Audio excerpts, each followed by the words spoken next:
Peak Inequality, the 0.01%, and the Impoverishment of Society, Part 2, written by DeGraw. Part 2, the Systematic Impoverishment of Society. Quote, "The war against working people should be understood to be a real war, specifically in the U.S., which happens to have a highly class-conscious business class. They have long seen themselves as fighting a bitter class war, except they don't want anybody else to know about it." Unquote. Noam Chomsky, Propaganda and Control of the American Mind. If you are struggling to get by and running up debt to make ends meet, it is not your fault. It is the intentional outcome of government policy and economic central planning. In the present economy, it is impossible for 70% of the working age population to earn enough income to afford basic necessities without taking on ever-increasing levels of debt, which they will never be able to pay back because there are not enough jobs that generate the necessary income to keep up with the cost of living. For every 3.4 working age people, there is only one that can generate an income high enough to cover the cost of living without taking on debt. In total, only 20% of the overall population currently generates enough income to sustain the cost of living. As a result, poverty and declining living standards are much more prevalent throughout U.S. society than the government and corporate media report. Let's take a look at the reality behind mainstream propaganda. The U.S. government and statistical fraud. The government engages in outright statistical fraud on the most often cited economic indicators, from the unemployment rate to poverty and inflation rates. Even the use of the gross domestic product measurement as an indicator for overall economic health is incredibly deceptive. The mainstream media not only incessantly repeats these bogus measurements, they drastically underreport the growing epidemic of poverty. According to a study by Fairness and Accuracy in Reporting, quote, "On average, someone affected by poverty appeared on any nightly news show only once every 20 days. An average of just 2.7 seconds per 22-minute nightly news program was devoted to segments where poverty was mentioned." Unquote. On a rare occasion when poverty is actually mentioned, the government Census Bureau poverty rate of 15% may be cited. When it comes to the overall employment situation, you will hear the Bureau of Labor Statistics unemployment rate, which is presently hovering around 6%. While these statistics are alarming, they drastically undercount the severity of the present crisis. Those statistics are pure propaganda and mask the economic suffering of over 222 million U.S. citizens. Before analyzing the employment situation, let's look at how the government calculates the poverty rate.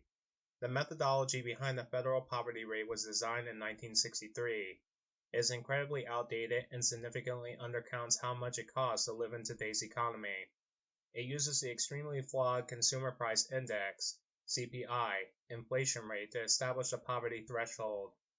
Many vital economic statistics that the government reports are based on this fraudulent inflation rate. To give a more positive impression of overall economic health, the government has, quote, revised, unquote, the methodology behind the CPI rate over 20 times since 1970. The CPI currently has inflation rising at a 2% annual rate. If inflation was calculated the way it was in 1980, the current rate would be 10%. When you take a deeper look into how this difference impacts vital economic statistics, it reveals a much different picture of the U.S. economy. Cost of living. While the government claims a 2% annual inflation rate, the actual cost of living has been skyrocketing. Here's the reality of the situation. The U.S. now has the most expensive healthcare system in the world. There has been a 22% increase in out-of-pocket hospital expenses over the past year. In the first quarter of 2014, healthcare spending rose at the fastest pace in 10 years. The cost of giving birth has tripled since 1996. Childbirth out-of-pocket expenses increased fourfold from 2004 to 2010. The cost of childcare increased by 70% from 1985 to 2011. From 1994 to May 2014, the cost of childcare has been more than double the CPI inflation rate. The overall cost of raising a child has risen 40% in the past decade, not counting the cost of college. Since 1986, the cost of college tuition has increased by 498%, compared to the 117% CPI inflation rate over that time frame. Student loan debt has increased threefold over the last decade. The amount of money students are borrowing to pay tuition bills doubled from 2005 to 2012. Looking at basic food costs, from 2002 to 2012, total CPI inflation was 28%. Consider the following price increases over that time frame. Eggs, 73%, ground beef, 61%, turkey, 56%, white bread, 39%, spaghetti and macaroni, 44%, peanut butter, 40%, coffee, 90%, orange juice, 46%, apples, 43%, margarine, 143%. This dramatic rise in the basic cost of living, the amount of money that people need to survive, which is all but ignored by the CPI and the federal poverty threshold calculation, only reveals part of the government's deception on poverty. Beyond the fraudulent inflation measurement, the Census Bureau does not adequately account for the difference in cost of living in large population states like New York and California, as compared to the cost of more rural, lower population southern and midwestern states. When you realistically account for real inflation and geographically based costs of living, how much does it cost to cover basic necessities? The Economic Policy Institute, EPI, has the most comprehensive look at the cost of living and how much money a family needs to cover basic necessities based on the city they live in. The EPI accounts for the cost of housing, food, healthcare, childcare, transportation, and taxes. They do not factor in the cost of college education or retirement. Based on EPI calculations, a family of four needs to make $63,364 in a year to cover basic necessities. Compare that to the government Census Bureau calculation using the CPI inflation rate and non-geographic accounting, which puts this threshold for a family of four at a mere $23,600. In relation to the government's poverty rate, the Economic Policy Institute's numbers sound extremely high. However, they use very modest costs. For example, they use Topeka, Kansas as their median family budget area and calculate the cost of housing for a family of four at only $692 a month. When you analyze geographically based costs, you can see how expensive it is for a family to live in larger population cities. New York HUD Metro FMR area, $94,676. Los Angeles to Long Beach, California, $74,605. Chicago to Naperville to Joliet, $73,055. Philadelphia to Camden to Wilmington, $77,928. Washington, D.C., $89,643. San Francisco, $82,639. Phoenix, $68,742. San Diego to Carlsbad to San Marcos, $71,673. San Jose to Sunnyvale to Santa Clara, $77,619. To give more context, USA Today recently analyzed how much moderate costs of living for a family of four are today. They calculate that the average family needs to generate an annual income of $130,000. Their estimate was more than double the median EPI cost of $63,000, primarily because they factor in the cost of owning a home, one car, retirement, and education. Now consider that the current annual median household income is only $51,000 per year.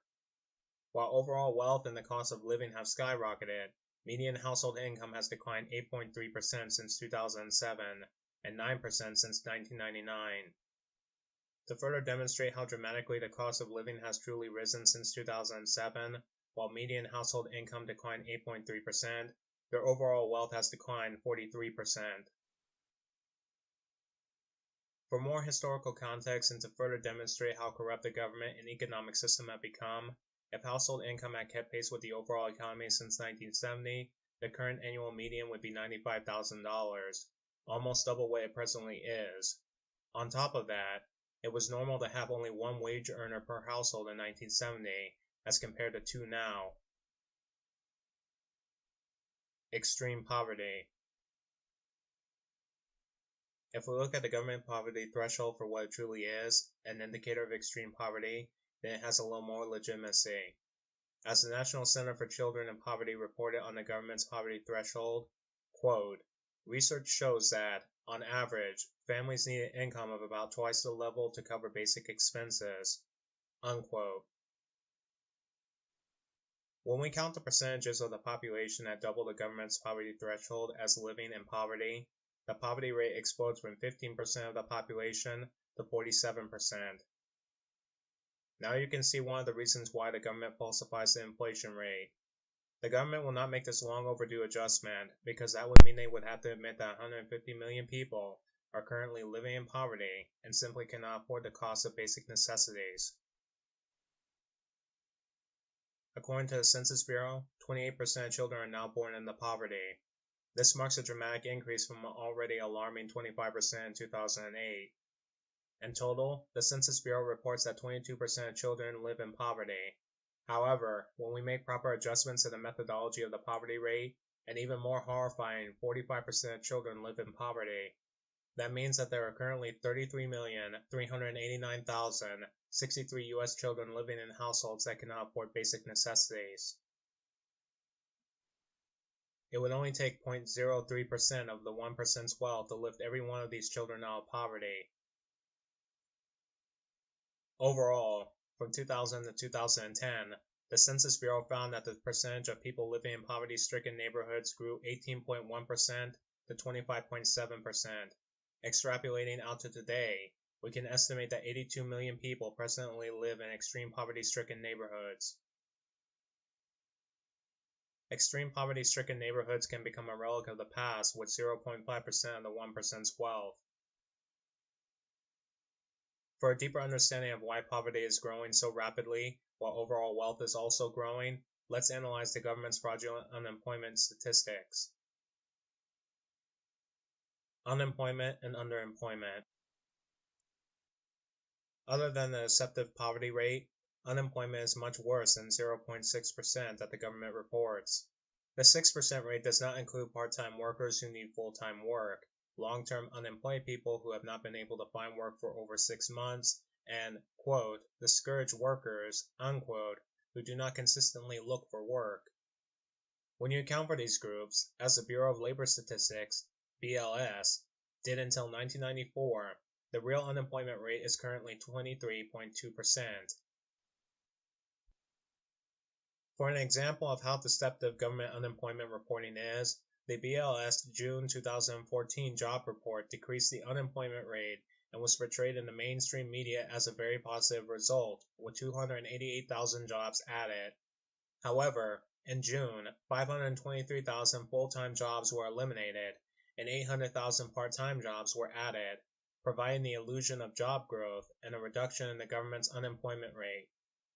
Due to this trend, there are now over 7.5 million underemployed workers who are, quote, part-time for economic reasons, unquote, because they have had their hours cut and/or cannot find full-time employment.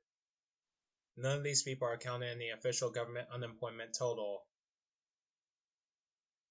Since 2007, well-paying jobs have become rare, and low-paying full-time, part-time, and temporary jobs have replaced them.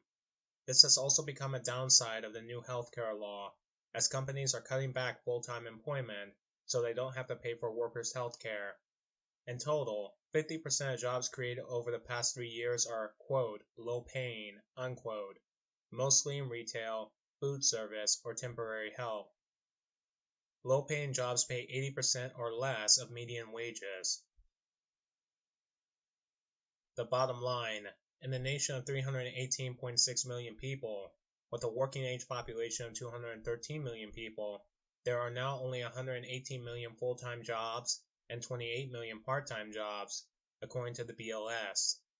However, also according to the BLS, there are currently only 106.6 million full-time workers. In other words, it is impossible for half of the working-age population to get a full-time job. On top of that, of the current 118 million full-time jobs, 47% of them generate annual salaries lower than $35,000 per year.